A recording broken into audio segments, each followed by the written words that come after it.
I'm Olivia, and this is Ritual Kitchen, where I like to make food and talk about things like symbolism or spiritual concepts or something having to do with health and well-being. And so this time I'm going to make a fruity dessert, which is this recipe is not from me. This is from Ottolenghi from Plenty More, which is a book that my friend Beth gifted me a couple of years ago. And I made it my objective to cook every single recipe in the book. And the only recipes that are left involve figs. And since figs have such a short season, around late August, September, every year I've been able to do 1 or 2 fig recipes, and then I run out of time, and so I have to wait another year in order to finish the book. But this year is the year. I'm going to finish it. I got figs. I'm gonna do one of the last 2 fig recipes, and then I can say that the mission has been accomplished. So this is char-grilled stone fruit with lemon geranium water. I don't have lemon geranium water, so I'm going to use rose water. But otherwise, yeah, it should be very tasty. And stone fruit, so plums, peaches, apricots, they always make me think of the heart, because they're just kind of their shape and sometimes their color and also how they have the stone in the middle, like that heart that they grow around. And so I thought I would talk about the heart and listening to the heart, because listening to the heart has been something that has made a big difference in my life. And it sounds super cliche, listen to the heart, but sometimes it's really something that you don't think about. And basically what changed it for me was that I can't remember, it was some video I watched, and basically the person said to start breathing and to move your consciousness or your thoughts away from your mind and down to your heart. So you're breathing and you're imagining that your breath is going into your heart space. And the effect is profound. If you're ever stuck in your head, you're thinking too many thoughts, you're stressed out, if you do that and move your focus down to your heart space and just breathe, 4 or 5 deep breaths, then you have this instant calm and a clearer view of this whatever situation you're in. So doing that regularly is really helpful. Also in emotional or stressful situations, arguments, to do that, bring it back down out of the head, and the thought loops, super useful. Some people are, just automatically good at this and are really well connected to their heart and make their decisions based on their heart anyways. But some people, like me, can end up getting stuck in our heads. I have a lot of Virgo placements in my birth chart, so that can tend to lead to some overthinking, particularly my Mercury, I think, is in Virgo, so the planet of communication, so there's a lot of thinking. And I always need a reminder to get back in the body and not have all of my energy up in my brain. Yeah, another way to get more connected to your heart is just to, in every moment of a day, particularly a day where you don't have to do anything, just ask yourself what you would like to do. What would I love to do right now? I would love to take a nap. I would love to take a bath. I would love to go on a walk. I would love to do some drawing, and just really start doing whatever you love in every moment. And also sounds so easy, sounds so obvious, but sometimes it isn't. Sometimes we can get caught up in kind of lists of things that we feel like we have to do, or people we need to see, and it can be really good or beneficial to kind of reprogram yourself back to doing exactly what you love, and that just equals, that helps lead to a life where the things that you love, just happen more, because you're more aware, and the more you're aware, the more you can welcome love into your life. Yeah, and then the, I guess, third small way that I would say is like a good way to get reconnected to your heart if you feel like you haven't been listening to it enough, is to drink cacao, drink real cacao, particularly ceremonial cacao, which is one out of different plants that are kind of watched and taken more care of on the plantations. And ceremonial cacao is very, very strong and potent, and if you drink it, it really gets you connected to your heart.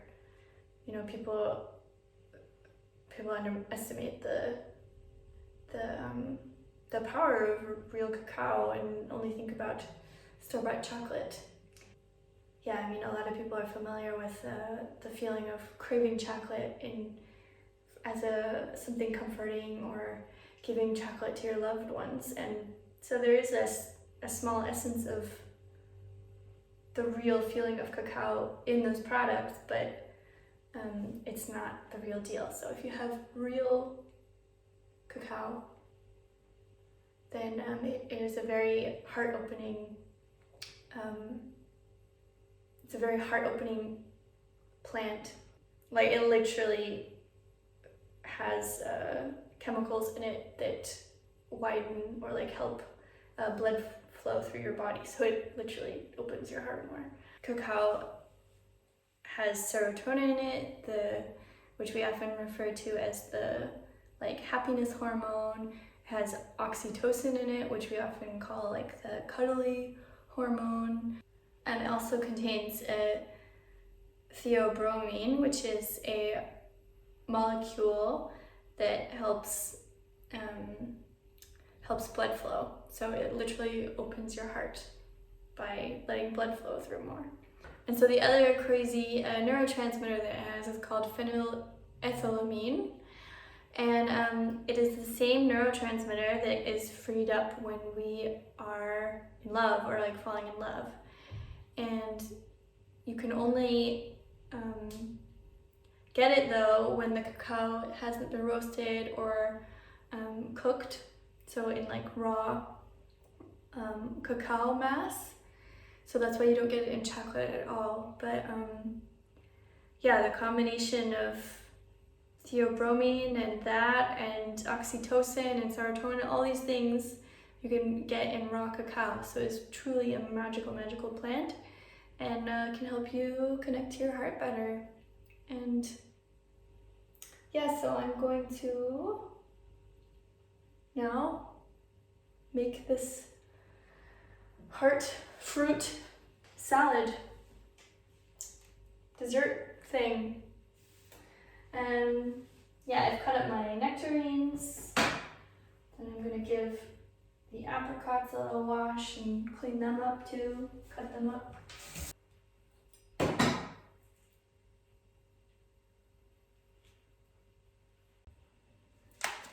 So before we do the fruit, we're going to toast some anise seeds. That's about 2 teaspoons, I think.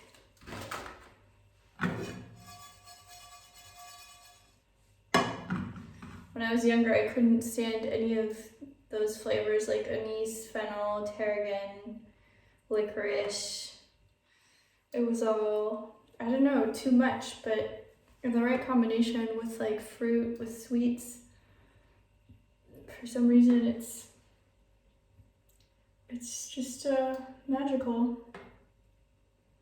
I think what changed it for me was being in, I was visiting my mom in Portland, and there's the ice cream place called Salt and Straw. They do really exciting flavors with local ingredients and local, like, just like local small batch artisan products. And so one spring I was there and they had the ice cream flavor was rhubarb crumble with anise, and it was just, oh, I still think about it regularly. So that changed my relationship to anise. Okay, so I can smell those. I'm gonna take them off the heat. And then I'm gonna fry the nectarine.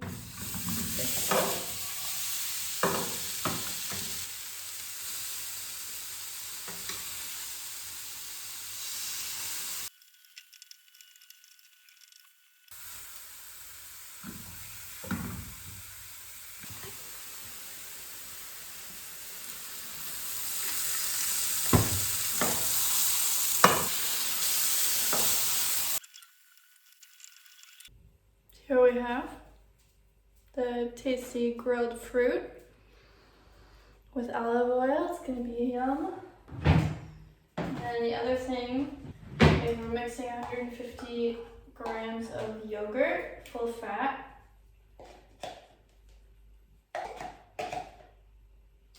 1.5 tablespoons of thyme flower honey, or a different floral honey. And this says 1 tablespoon of lemon geranium water, which I don't have, so I'm gonna do like a tiny bit of rose water because rose water is really strong. And I don't wanna be overpowered. But rose goes better with our heart-based theme anyways. It's literally just a couple drops. 1.5 teaspoons of lemon juice. Then our honey.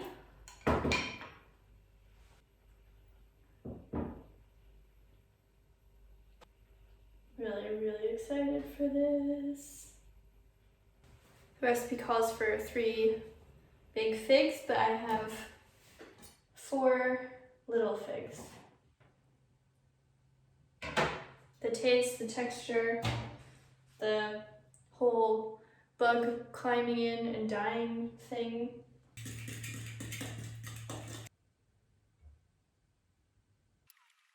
And we have to crush the toasted anise seeds.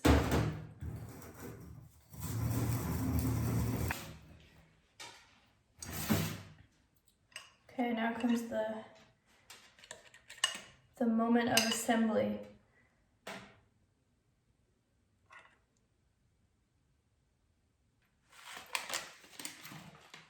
One teaspoon of lavender.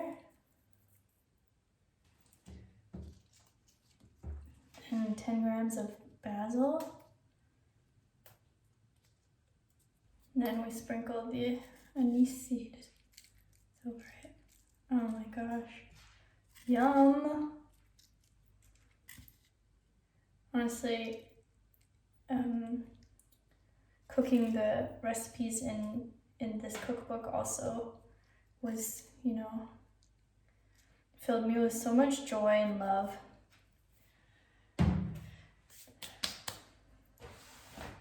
Okay, so I'm gonna give myself a portion.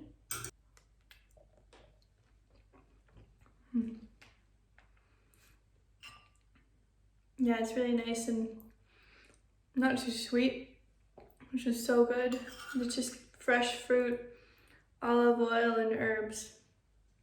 And that's really all you need. But yeah, it makes my heart happy to make it and to eat it. So yeah, that's it today. That's all I got. So if you enjoyed this, then please like and subscribe. Send it to a friend. Tell me how your heart's feeling. Leave a comment. And see you soon. Tune in next time. Oh, and this video I'm going to donate to the Dolphin Project, who do lots of conservation work with dolphins. And yeah, because dolphins are some of the best creatures at loving and playing, and yeah, so they deserve some love.